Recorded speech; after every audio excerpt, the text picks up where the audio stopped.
Hello बच्चों, आइए आज की क्लास में हम लोग पढ़ते हैं भारतीय संविधान के भाग। भारत का संविधान जब हमारा बनकर तैयार हुआ था 26 नवंबर 1949 को, तो तत्काल में यहाँ पर 395 अनुच्छेद, 8 अनुसूचियाँ और 22 भागों में इसका वर्णन किया गया था।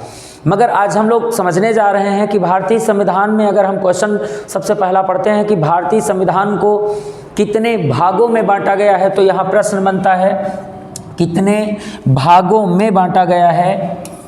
भागों में बांटा गया है, तो इसका जवाब आपका होता है कि 22 भागों में बांटा गया है। ये प्रश्न का जवाब क्या होता है कि भारत के संविधान को कितने भागों में बांटा गया है, तो आंसर 22 भागों में बांटा गया है।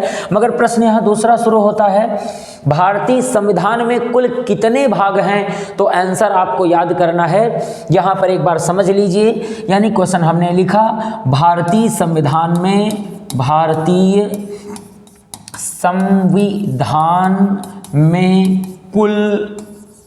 कुल कितने भाग हैं, तो इस प्रश्न का जो जवाब होता है वो आंसर आपको करना है 25। यानी कि भारतीय संविधान में कुल कितने भाग हैं, तो कुल भाग हैं 25, मगर भारतीय संविधान को कितने भागों में बांटा गया है, तो जवाब करना आपको जो है 22 करना है। अब हम लोग समझते हैं, यहाँ पर सबसे पहले इस ग्राफ को समझ लेते हैं कि ये किस तरीके से आंसर 25 किया जाता है, तो वो चीज़ अलग से जान लीजिएगा। यहाँ पर इन्हीं प्रश्नों को हटा के हम आपको बताते हैं कैसे समझना है यहाँ। तो एक बार देखिएगा किस तरीके से हम लोग यहाँ पर पहले चलते हैं और गौर करिएगा जैसे अभी चर्चा हो रही है। तो सबसे पहला प्रश्न आपका बनता है एक, सबसे पहले कौन सा भाग होता है? सबसे पहला होता है भाग 1, फिर भाग 2, फिर 3, फिर 4, फिर बाद में कौन सा जोड़ा गया? 4 का ये जोड़ा गया।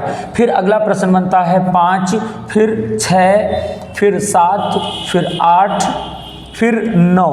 अब 9 के बाद अगर हम आगे देखते हैं, इसके बाद यहाँ पर देखते हैं तो हमारा जोड़ा गया 9, जो 9 का है वो का जोड़ा गया है। यहाँ पर ध्यान रखना 9 का यानी कि 9 का और बात करेंगे 9 का खा, फिर उसके बाद 10 और उसके बाद 11, फिर 12, फिर 13, फिर 14, फिर 14 का जो होता है वो का होता है, यानी कि ये जुड़ा है, ये जुड़ा है, ये जुड़ा है। और उसके बाद देखेंगे 15, फिर 16, और अगर 16 के बाद इधर हम देख लेते हैं, इधर 17 और 18, 19, 20, 21 और 22। तो भारतीय संविधान को कितने भागों में बांटा गया है, तो आपको जवाब क्या करना है? 22 भागों में बांटा गया है। मगर संविधान में कुल कितने भाग हैं, तो यहाँ समझिएगा अभी आप लोग जैसे चर्चा की जा रही है इनको गिनेंगे, तो यहाँ पर हम देखेंगे 22 तो ये हो गए सीधे सीधे, मगर 22 के बाद ये हो जाएगा 23 और ये हो जाएगा 24, ये हो जाएगा 25 और ये वाला हो जाएगा कौन सा? 27। तो यहाँ ध्यान रखना है। अब आपके जो हैं यहाँ पर अगर जैसे चर्चा की जाती है तो यहाँ पर इनके कुल भाग कितने हो रहे हैं? कुल भाग की संख्या यहाँ पर बढ़ रही है, यानी कि 22 के बाद देखते हैं तो 23, 24, 25, 26 हो रहे हैं। यहाँ पर अगर देखेंगे तो कितने बनते हैं? तो 22 यही हो गया, और 4 अगर और जोड़ते हो तो कितने हो रहे हैं?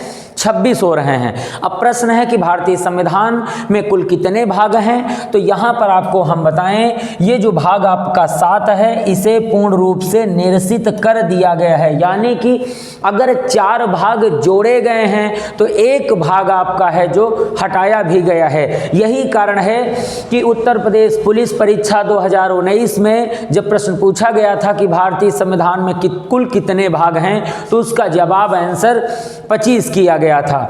यहाँ पर यही कारण है कि 4 बढ़े तो हो तो गए 26, मगर वहाँ पर एक 7वां भाग पूर्ण रूप से निरसित कर दिया गया है, जिसके कारण पुनः जो बचे हैं वो आंसर 25 बचे हुए हैं। आइए चलते हैं, हम लोग इनके बारे में अध्ययन करते हैं और समझते हैं कि ये जो हमारे भाग हैं वो किस तरीके से भारत के संविधान में इनका वर्णन किया गया है और इनके तथ्य क्या हैं, और इनके बारे में हम लोग एक एक प्रश्न को सबसे पहले उठाते हैं। सबसे पहला प्रश्न आता है कि भारतीय संविधान के भाग 1 में किसका वर्णन किया गया है। तो हम आपको बताएं, भारत के संविधान का जो भाग 1 है इसमें भारत का जो आता है संघ राज्य क्षेत्र आते हैं, यानी कि भारत के जो 28 राज्य हैं और उनके जो प्रदेश हैं, उनकी राजधानियां हैं एवं उनका जो अधिकार क्षेत्र है, ये इसका वर्णन किया गया है एवं उनकी सीमाओं का वर्णन एवं उनकी राजधानियों का वर्णन भाग जो है 1 में किया गया है। परंतु अगर चर्चा की जाए कि भाग 1 का वर्णन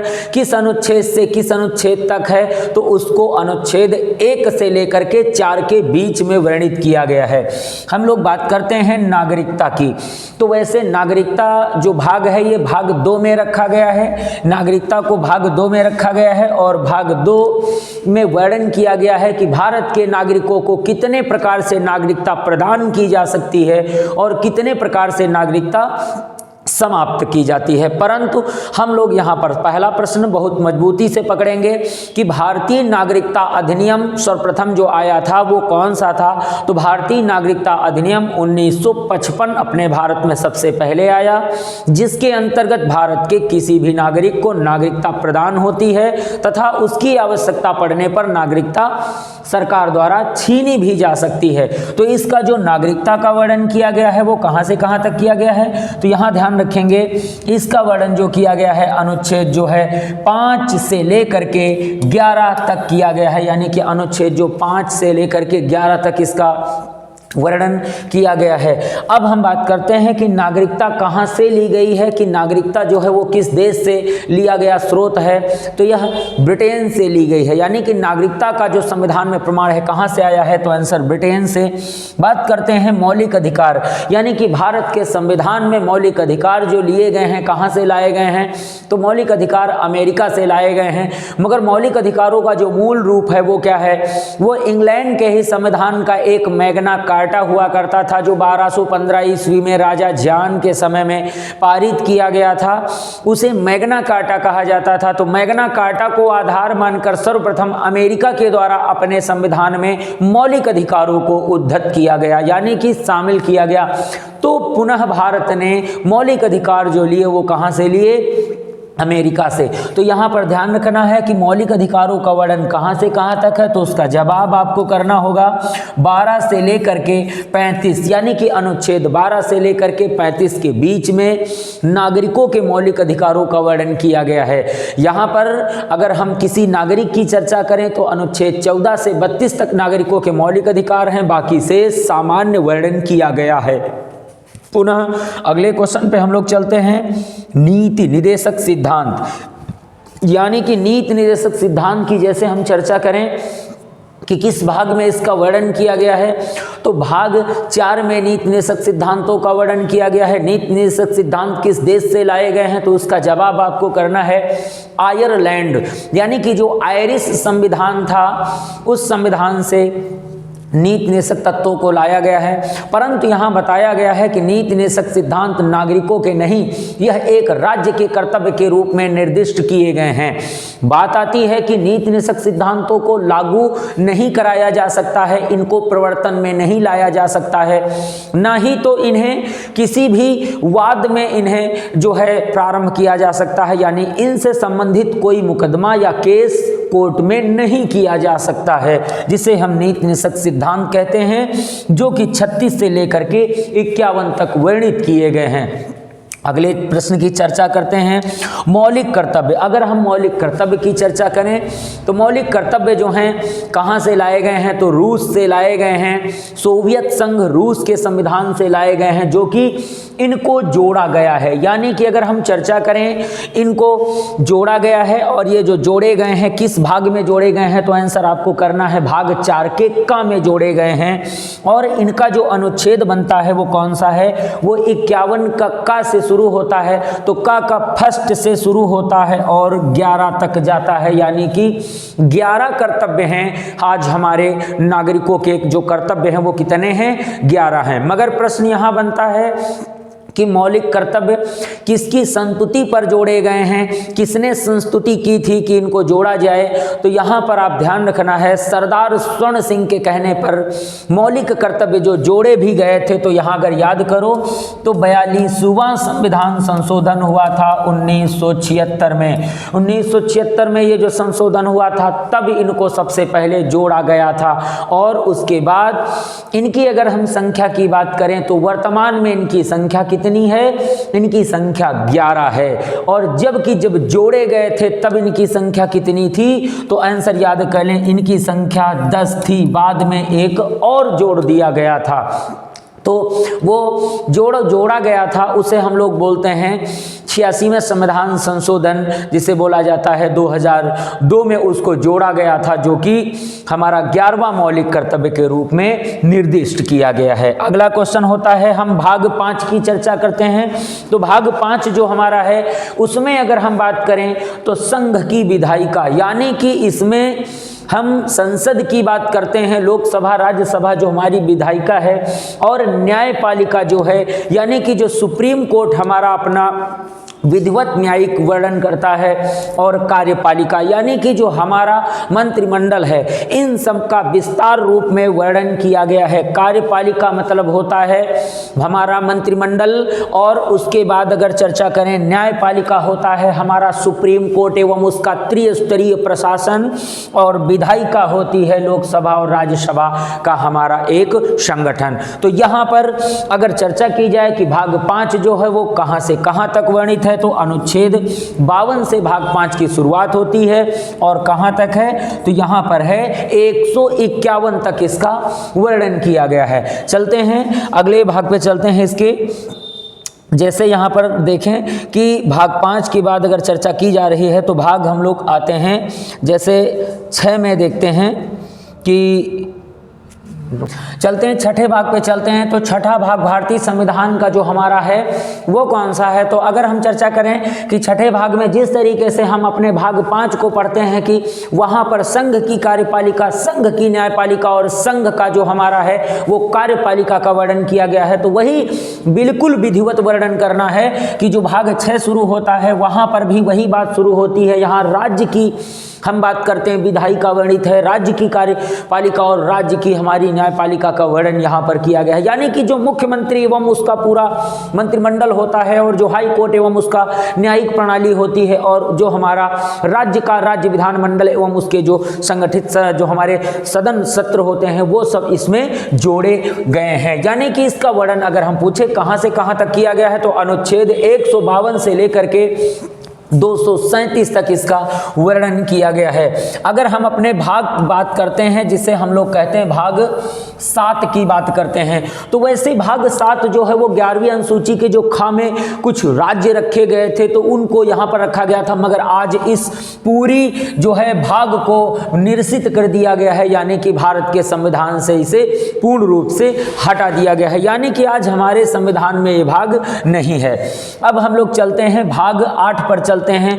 तो भाग 8 की जहां पर चर्चा करते हैं तो भाग 8 हमारा जो वर्णन करता है वो केंद्र शासित राज्यों का वर्णन करता है, यानी कि भारत के 8 केंद्र शासित प्रांतों के बारे में, उनके शासन प्रशासन एवं उनके क्षेत्र के बारे में इसका वर्णन किया जाता है, जो अनुच्छेद 239 से लेकर के 242 तक इसका वर्णन किया जाता है। तो यहाँ पर हम अगर बात करते हैं इसी भाग में हमारे भारत के केंद्र शासित प्रदेश दिल्ली का जो नाम यहाँ पर बताया गया है वो NCTD जैसे हम लोग करते हैं, नेशनल कैपिटल टेरिटरी दिल्ली, यानी कि यहाँ पर हम लोग जो पढ़ते हैं दिल्ली का पूरा नाम क्या पढ़ते हैं? नेशनल कैपिटल टेरिटरी दिल्ली, यानी कि NCTD।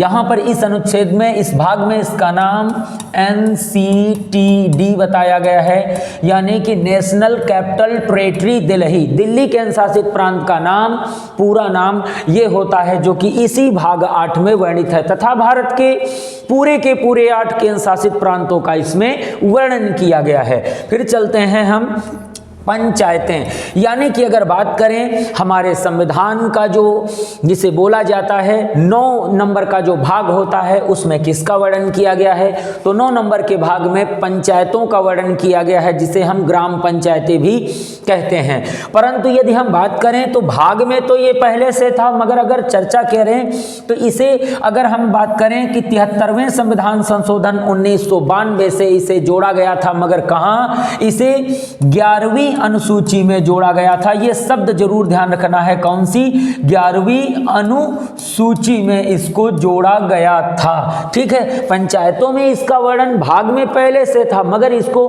अनुसूची में वर्णित नहीं किया गया था, इसलिए इसे 11वीं अनुसूची में 73वें संविधान संशोधन से जोड़ा गया था। जो कि अगर अनुच्छेद की वर्णन बात करते हैं तो 243 से लेकर के 243 के अणा तक, यानी कि ओ तक इसका वर्णन किया गया है। अब चर्चा करते हैं हम लोग अपने भाग 9 के का की। 9 का भी अगर हम बात करें तो ये बिल्कुल बाद में जोड़ा गया है, जो कि 74वां संविधान संशोधन 1993 में किया गया और उसमें हमारा भाग ही जोड़ा गया, यानी 9 का जो भाग है ये जोड़ दिया गया और उसमें नगर पालिकाएं जो हैं वो यहाँ पर रखी गई, जो कि 74वें संविधान संशोधन के अधीन 1993 में ही इन्हें अनुच्छेद 243 के त से लेकर के इसका वर्णन 43 के य छ तक किया गया है, यानी कि य छ तक इसका वर्णन किया गया है। ता से इसकी शुरुआत होती है और य छ तक इसका वर्णन जाता है, इसे ध्यान रखना है। और उसके बाद 9 का जो का के बाद खा, ये भी जो है जोड़ा गया भाग है। ये दोनों भाग यहाँ पर जोड़े गए थे। यहाँ पर हम चर्चा करते हैं कि क्या जोड़ा गया था, तो यहाँ पर सहकारी समितियाँ जोड़ी गई थी, जिसे हम क्या कहते हैं, सहकारी समितियाँ जोड़ी गई थी। अगर इनमें हम चर्चा करें तो 97वां संविधान संशोधन किया गया था 2011 में, और 2011 में इसे जोड़ करके 9 का खा बना दिया गया। यानी आज हमारे संविधान में जो 97वां संविधान संशोधन हुआ था 2011 में, उनमें हमारे भारत की प्रत्येक प्रकार की सहकारी समिति जोड़ी गई। अगर हम इसके बाद देखते हैं 10 नंबर के भाग में चर्चा करते हैं, तो यहाँ पर पहले एक अनुच्छेद समझ लेना है कि यहाँ जब 2011 में जोड़ा गया था तो इसको कौन से अनुच्छेद अलॉट किए गए थे, तो वो 243 का जो है य ज से लेकर के या न तक, यानी कि य ज से लेकर के या न तक इनका जो है अनुच्छेदों का अलॉटमेंट किया गया था। फिर हम देखेंगे 10वें भाग की चर्चा अगर हम करते हैं इसके बाद, तो 10वें में आपको एक बात समझनी है। जैसे यहाँ चर्चा की जा रही है एसटी के बाद एससी, इनका जो अधिकार क्षेत्र होता है या इनका जो विशिष्ट क्षेत्र होता है उसके बारे में इसका वर्णन किया गया है, जो कि 244 से लेकर के 244 के का तक इनका वर्णन किया गया है। फिर हम चर्चा करेंगे कि अनुच्छेद जिसे हम लोग बोलते हैं भाग 11 नंबर का, तो 11 नंबर का भाग किसका वर्णन करता है, संघ राज्य के मध्य जो संबंध होते हैं, जैसे हमारे केंद्र सरकार और राज्य सरकार के बीच का जो एक संबंध होते हैं, जो रिश्ते होते हैं, उनसे संबंधित जो तथ्य होते हैं उनका संपूर्ण वर्णन यहाँ पर किया गया है। चलते हैं अगले, अगर हम अगले भाग की चर्चा करते हैं तो 12 नंबर पे हम लोग समझते हैं कि इसमें क्या वर्णन किया गया है।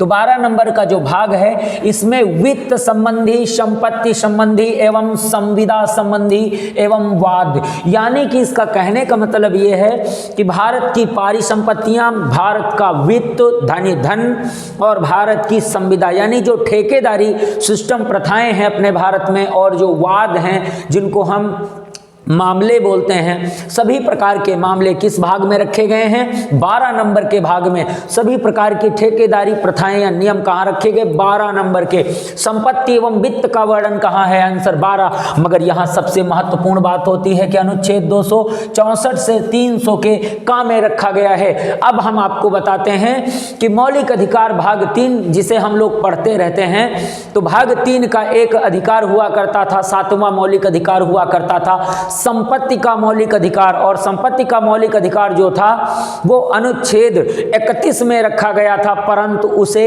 हटा करके, वहां से हटा करके, क्योंकि संपत्ति के अधिकार को मौलिक अधिकार की श्रेणी से हटाया गया, उसे एक जो है सामान्य अधिकार या विधिक या कानूनी अधिकार बना दिया गया, और उसे वहां से 31 नंबर से हटा करके 300 के का में डाल दिया गया, यानी कि 300 के का। यानी यहां पर ये जो शब्द देख रहे हैं ये कहां चला आया, वो चला आया भाग 12। यही जो शब्द था ये किस भाग में था, तो ये जो शब्द था यह भाग 3 में हुआ करता था, एक मौलिक अधिकार था, मगर जब ये भाग 12 में आया तो मात्र एक कानूनी अधिकार रह गया, यानी कि यह एक कानूनी मामला है। वाद मीन्स मामला, मुकदमा। ये कैसे प्रकार का मुकदमा है, अब ये एक सामान्य प्रकार का मुकदमा है जिसे हम कानूनी या विधिक कह सकते हैं। फिर बात करते हैं भाग 13। तो भाग 13 में क्या बताया गया है, तो यहाँ समझना है कि अपने भारत की जो सीमाएं हैं, सामुद्रिक सीमाएं हैं या फिर स्थलीय सीमाएं हैं, उन सीमाओं के अंदर जो वाणिज्य एवं व्यापार होता है उसके बारे में वर्णन किया गया है, जो कि अनुच्छेद 301 से 307 के बीच इसका वर्णन किया गया है। फिर हम लोग चर्चा करते हैं भाग 14 की। तो भाग 14 में वास्तव में अगर देखा जाए तो अगर हम लोग बात करें तो केंद्र सरकार की जितनी नौकरियां हैं और राज्य सरकार की जितनी नौकरियां हैं उनके बारे में विधिवत संपूर्ण वर्णन किया गया है कि केंद्र सरकार के अंडर में कौन कौन सी नौकरियां आती हैं, राज्य सरकार के अंडर में कौन कौन सी नौकरियां आती हैं, उनका वर्णन जो है भाग 14 में किया गया है, जो कि अनुच्छेद अगर हम चर्चा करें 300 के 8 से लेकर के जो है 23 तक, 300 के 23 तक इसका वर्णन किया गया है। फिर हम लोग देखते हैं यहाँ पर अनुच्छेद जो है अगर चर्चा की जाए कि ये जो कहा जाता है अनुच्छेद 323 का से ख तक, यानी का और ख, इसमें ये जो जोड़ा गया था वो कब जोड़ा गया था, 42वां संविधान संशोधन 1976 से ये 14 का जो भाग है ये जोड़ा गया था, अलग से जोड़ा गया था। और इसमें क्या बताया गया है, अधिकरण। इसका मतलब होता है कि संविधान में जो हमारे यानी कि कानून है या फिर जो भी ये कह सकते हैं कि निविदाएं होती हैं, उनके अधिकरण के बारे में, उनके पावर के बारे में अलग से जोड़ा गया है, जो 14 का अनुच्छेद होता है, जो कि इन्हीं राज्यों के अधीन सेवाओं का काम करते हैं। अगर 15, इसके बाद हम देखते हैं 15, यानी कि जो भाग 15 है, भाग 15 में किसका वर्णन किया गया है, तो बिल्कुल याद कर लें, भाग 15 निर्वाचन का वर्णन करता है, यानी कि अपने भारत में निर्वाचन आयोग का जो गठन होता है वो भाग 15 के अधीन अनुच्छेद 324 में उसका वर्णन किया गया है, तथा इसका संपूर्ण वर्णन 300 के 29 के का तक किया गया है। फिर इसके बाद 16 नंबर के भाग में बहुत ही महत्वपूर्ण उपबंध दिए गए हैं, जिसमें भारत के चाहे तो एसटी हो, चाहे तो एससी हो, चाहे तो पिछड़े हो, चाहे तो आंग्ल भारतीय यानी इंग्लो इंडियन हो,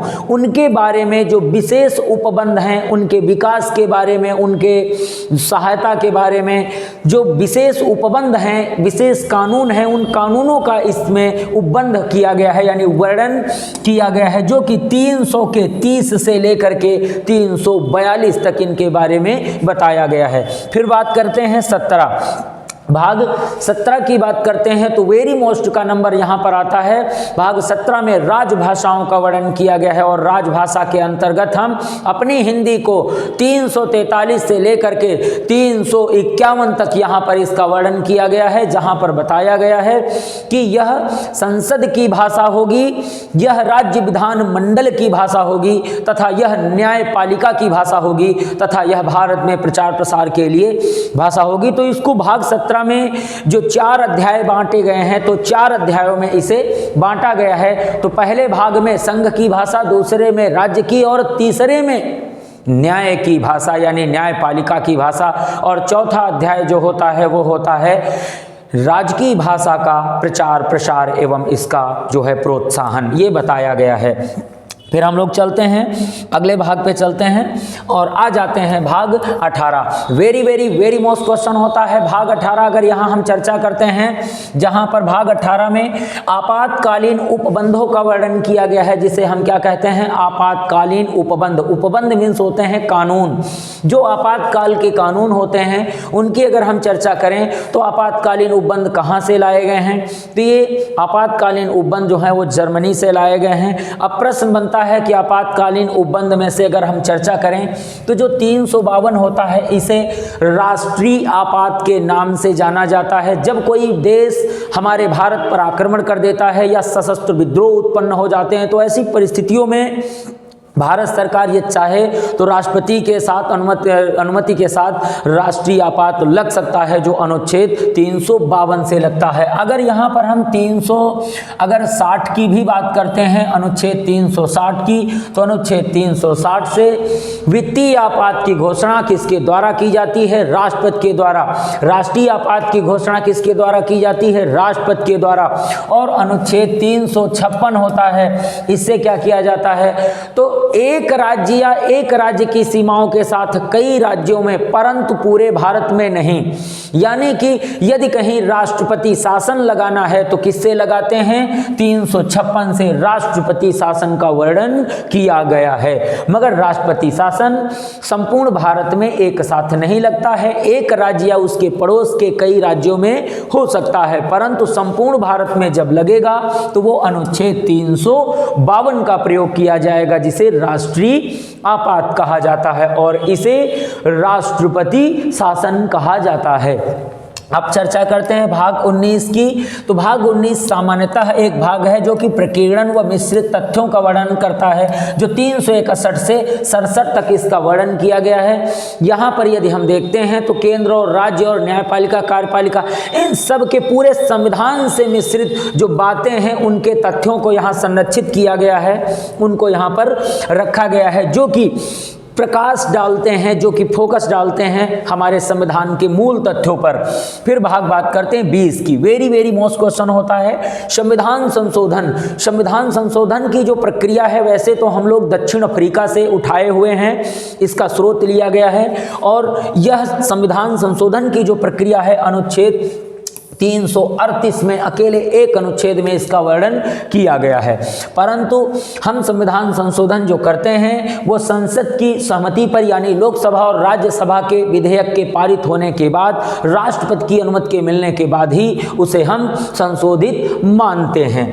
फिर हम चलते हैं जो भाग आपका आता है 21, इसमें भी अस्थायी संक्रमणकालीन उपबंध बताए गए हैं, यानी कि ऐसे छोटे छोटे जो झगड़े हैं या फिर ऐसे जो हमारे भारत में आने वाली समस्याएं हैं, उन अस्थायी समस्याएं, उनके बारे में, उनके संक्रमणकालीन के बारे में, या फिर उनकी आपात के बारे में, भूकंप है, ज्वालामुखी है, इस तरीके के जो अस्थायी संक्रमण हो जाते हैं उनके उपबंध, उनके कानूनों संबंधी बातों को यहाँ पर बताया गया है। अगर हम बात करते हैं आखिरी भाग की, भाग जिसे हम 22 कहते हैं, तो भाग 22 में सबसे पहले तो संक्षिप्त नेम यानी भारत का संक्षिप्त नेम यहाँ पर रखा है, इंडिया दैट इज, भारत के बारे में भी बताया गया है, संक्षिप्त नाम बताए गए हैं। प्रारंभ यानी इसका प्रारंभ कैसे होता है, संविधान का जो प्रारंभ लागू किया गया था वो कैसे किया गया था, और प्राधिकृत हिंदी में पाठ, यानी हिंदी में प्राधिकृत पाठ, यानी कि अगर यदि हम संविधान के किसी भी अनुच्छेद में या फिर ये कहें कि किसी भी अधिनियम में अगर हम बात को समझ नहीं पाते हैं तो उसे हम क्या कर सकते हैं, भाग 22 के माध्यम से अंग्रेजी में लिखे गए प्रेम बिहारी नारायण रायजादा के संविधान को हिंदी में कन्वर्ट करवा सकते हैं। यानी कि प्राधिकृत हिंदी में पाठ, यानी इसको अंग्रेजी में लिखे गए संविधान को हम हिंदी में कन्वर्ट करा सकते हैं। तो हम एक बात बताते हैं, यहाँ पर सबसे पहली बार अपने भारतीय संविधान को अंग्रेजी से हिंदी में महर्षि कृष्ण जो है महर्षि कृष्ण के द्वारा, जिसको हम लोग बोलते हैं, तो उनके द्वारा इसको सबसे पहले हिंदी में लिखा गया था। यानी कि इसको अंग्रेजी में लिखने वाले कौन थे, तो अंग्रेजी में लिखने वाले प्रेम बिहारी नारायण रायजादा थे, जिन्होंने 3 प्रतियां अंग्रेजी में लिखी थी। परंतु अगर हम बात करते हैं कि इसको हिंदी में किसने जो लिखा था, तो हिंदी में लिखने वाले जो थे वो थे वेद व्यास। तो यहाँ पर वेद जो रहे उन्होंने उसको काहे में लिखा था, हिंदी में लिखा था। और हम अगर चर्चा करते हैं अभी अगले प्रश्न की, यहाँ निरसित लिखा हुआ है। अभी एक शब्द निरसित है, तो एक चीज जान लीजिएगा, यहाँ समझना है थोड़ा सा, इसको आप समझ लीजिए कि निरसित शब्द का मतलब क्या है। अपना भारत 15 अगस्त 1900 जो है, अगर हम चर्चा करें तो 15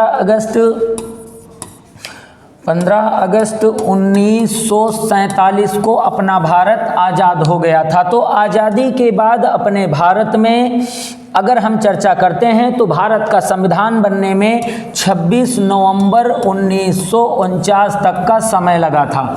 तो प्रश्न ये आता है कि 15 अगस्त को भारत जब आज़ाद हुआ तो भारत का शासन ब्रिटिश के सरकार के हाथ से चला गया। किसके हाथ में आ गया? भारत के हाथ में आ गया। तो जब भारत सरकार के हाथ में आ गया तो ब्रिटेन के किन अधिनियमों के द्वारा भारत का शासन संचालित किया जाता रहा? तो अधिनियम 1935 और अधिनियम 1947, इन दोनों अधिनियमों से 15 अगस्त 1947 से 26 नवंबर 1949 के पहले तक शासन हमारा संचालित किया जाता रहा।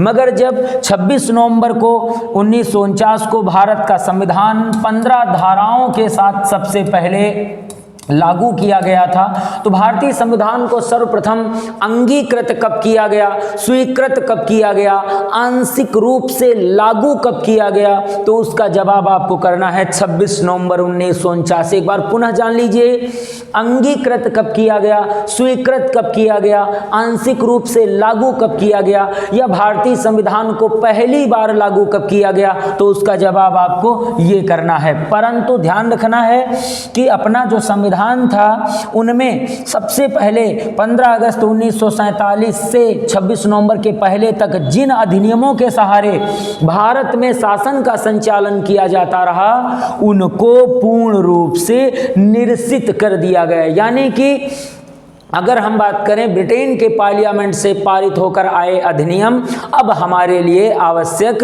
नहीं थे, क्योंकि भारत के द्वारा, हमारे संविधान सभा के द्वारा अपने भारत के कानून बना लिए गए थे। इसलिए ब्रिटेन यानी इंग्लैंड के कानूनों की आवश्यकता अब हमें नहीं थी। इसीलिए भाग 22 के द्वारा इसे जो है निरसित कर दिया गया था, अधिनियम 1935 और अधिनियम 1947।